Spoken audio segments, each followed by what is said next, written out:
My name is Paulina. I am originally from Poland. I've been Muslim for almost 5 years, and you might know me from my Instagram account where I speak of my personal experience of a Muslim, and I speak of widowhood and my own hijab brand, which I've created shortly after my husband passed away.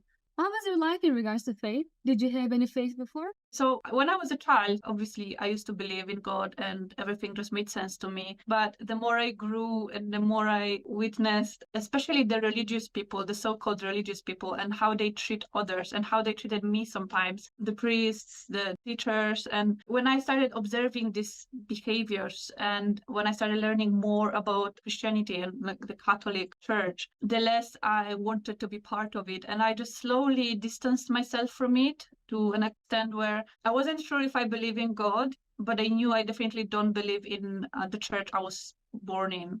What was the thing that made you question your beliefs? Was it an event or a thought? And when was it? I started questioning my beliefs first when I was still a kid, something I could observe amongst people who were teaching me that religion. So they were preaching, but they were not living it. It always made me think what is causing the difference and why are things like this happening. The main thing that bothered me as a kid was that I was a very curious child and I wanted to know things. I always asked things, oh, why is it like that? Why did it happen like this? Why God did this? Why Jesus did that? Instead of answers, usually what I would hear was, don't ask the questions, just believe. It's your faith. You must believe. You cannot ask any questions. And that was very off-putting for me as a kid because, I just wanted answers. So I used to think, okay, if Bible is in it, where can I find my answers? So I started searching other religions and I started reading other works, and that would include so-called satanic Bible or something, because I was like, I didn't want to follow Satan or anything, but I just wanted to see every aspect of what can be seen.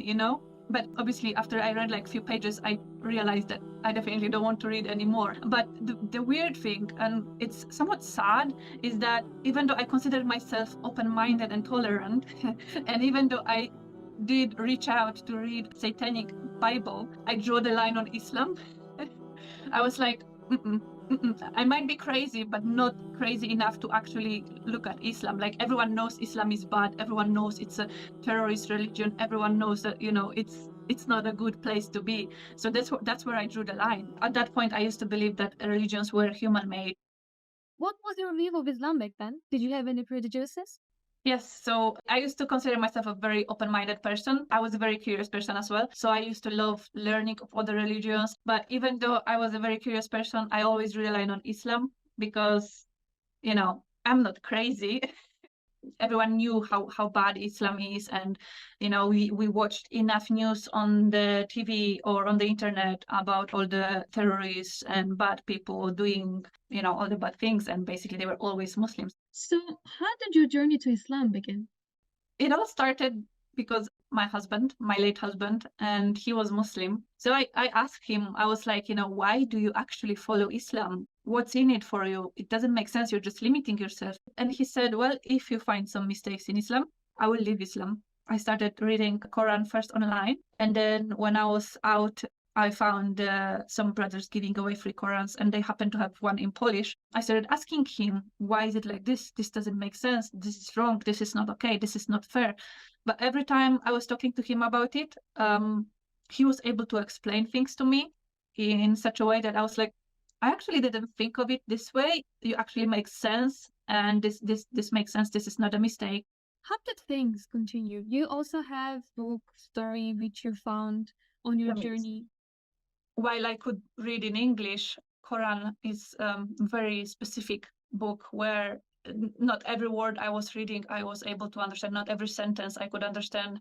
When I was out doing some shopping one day, I saw those brothers giving away Qurans, and I was very curious to see what they have. I was very surprised because they had this, and it's now if you can see, it's basically Quran in Polish. So I got it, and it was just very difficult to read. When we were in Poland, I went to a bookstore, and when I saw they had just one book, I didn't really pay attention much to the title. I just saw it's about Islam, so I bought it. I was very excited to read it. What can other people find in Poland about Islam? And we were on our way back from Poland to UK in the plane, and I opened the book. I was very disappointed to see that it was anti-Islamic book.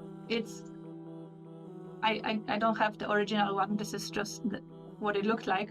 But I still decided to read it because in my head, I thought I've learned about Islam from my husband, and I've learned about Islam from the internet and from some scholars. I did my research from like Muslim perspective, so it wouldn't hurt me to see it from the opposite side, from people who dislike Islam. Let's see what they have to say. Maybe they have something new to add. Maybe they have something I've missed. So I started reading it.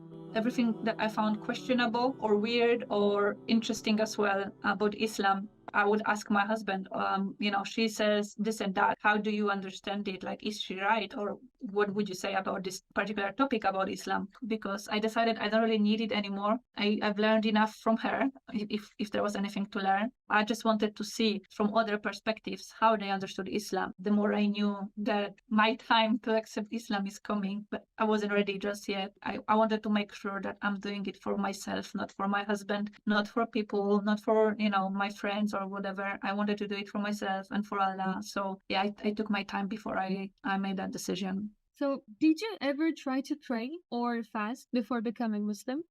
Yes, I actually tried. I was reading about the prayer because I found it very confusing. Firstly, because it's in Arabic. Secondly, because I found few guidances, like instructions how to pray, and each was slightly different from the other, because I was like, which one do I follow? And whoever I asked, they were saying, it doesn't really matter which one you're following, because as long as the core of the prayer is the same, all the other things, they are one way or another justified with sunnah or hadith, or so as long as the core is the same, it doesn't matter. So I tried few instructions, and because I wanted to see, once the idea of Islam started in my head, that maybe that's where you're going with it, maybe you will accept Islam one day. Once that came to my mind, what was your last step to Islam? I couldn't prove that there were any mistakes in Islam, and from that moment I realized that I started considering if that's my way, because once I learned about Islam and what it is, I felt like I couldn't really deny it. But then I was looking for excuses to not actually accept Islam. I was telling myself, there's no way you could do that. You can stop eating pork, which, even though I barely had it at that time. And this actually kept happening even after I accepted Islam. It took me about a year before I put my hijab on, which is still not that long. I know some sisters who struggle with that, but alhamdulillah, it was quite easy for me, because in my head, I knew that this, I accepted Islam as truth, and Islam tells us to cover. So I knew I cannot really deny it. I knew that, I have to put hijab on, and might as well, since I accepted Islam, then might as well do it properly. What was the thing that made you discouraged about converting to Islam? I feel like the biggest thing was, what will people say? What will my family say? Like, oh my God, no way. Like, what my friends will say. They will point fingers at me. They will, talk about me behind my back and this. But then I realized they probably do it anyway. I was a bit of an outsider all my life anyways. And, pointing fingers at me was pretty much part of my life. So I realized, why do I worry? It doesn't matter, because the truth is that, I believe in Allah. In my heart, I already knew that, even though I'm not speaking it aloud, in my heart, I knew that I'm already Muslim. I just have to admit it to myself and then to others. And that was the biggest difficulty of it, really. But once I realized that other people don't really matter in that particular aspect, it was very, very easy for me to just do what I needed to do and accept it. What impressed you the most about Islam? I feel like the first thing I liked about Islam, it comes back to the fact that when I was a kid, I was told to not ask any questions and just blindly follow, the church and what they teach. When I started learning about Islam, I learned that with Islam, it's the opposite. Islam says, keep asking questions, keep educating yourself. Do not follow things blindly. Do not take them for granted. If someone says something, check the source, ensure that they mean the right thing. Don't just blindly follow them. And this is something that actually made me feel like, it makes sense. How did you feel when you took Shahada? Could you please describe that moment in detail for us? I was at peace. most important, the feeling was that I was at peace and I was content with my decisions. I knew I'm doing the right thing, but I was a little bit shocked and overwhelmed as well. I thought to myself, how did that happen? Like, even though I knew how it happened, but still it was just so, it did feel weird for me in one hand, because, if you knew me before I accepted Islam, you'd probably be as shocked, because I was always quite a rebellious kind of girl. I woke up one day and I had this clarity in my head. I was like, okay, today is the day. I woke up and I was like, it's time. There's no more excuses. There's no need. And like, I felt super confident, and I was like, okay, I want to say my shahada today. And yeah, I woke up my husband. I told him, let's do it. We just sat on our sofa, and I said shahada with him.